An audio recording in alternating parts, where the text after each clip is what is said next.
I'm Wesley Morris. I'm Ty Burr. And now we must discuss this week's superhero extravaganza. This week, I can offer you a chance.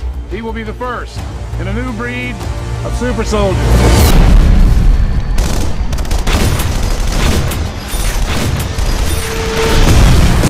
This is actually not a bad movie. It just is.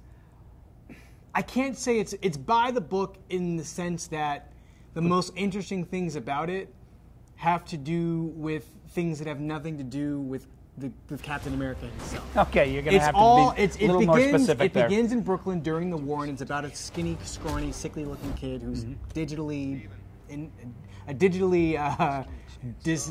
diminished Chris Evans. He wants to enlist, can't enlist. Can he just lose the weight like Christian Bale? Never mind. He has to put the weight on. I know. He can't get into the army. Yeah.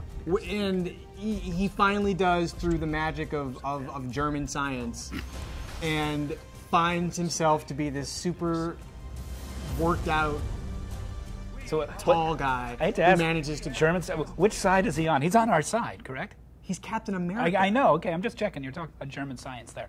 They're rival German scientists. Okay. He goes Captain America off to war, and the movie just sort of becomes pretty different. Okay. That's basically it. How's Chris Evans?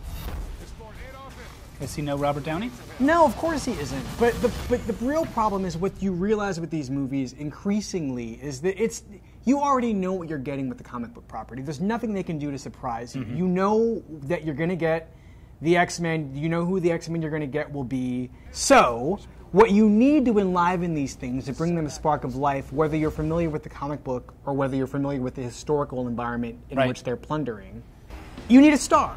You need an actual star who can both divert you from the sort of mediocrity of the environment and sort of enliven what was exciting about the comic book in the first place. Right. And Chris Evans is close? No, I mean the best we've had so far is Michael Fassbender. Yeah, I think who's really good in X-Men First Class. Chris Evans, I like. He's just miscast as somebody who was not so much an actor or a leading man, but a comedian who got the gist of who understood that he was good looking, but also understood how to make fun of that. Right. If you cast him in an incredibly earnest, the most sort of square-jawed, earnest superhero of all, he can't be Chris Evans. He has to be this sort of action figure, and he does that fine, but it's not interesting.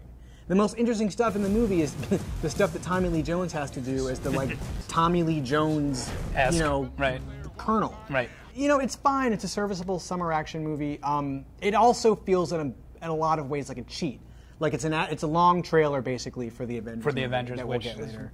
The drum beats are getting louder. And that I mean, Joe Johnston directed this movie, and he's got this obsession with Saturday afternoon cliffhanger serials, and that's exactly what this movie feels like. It feels like a cliffhanger for next summer's Avengers. Looks like this decade's Rocketeer in a sense. Yeah.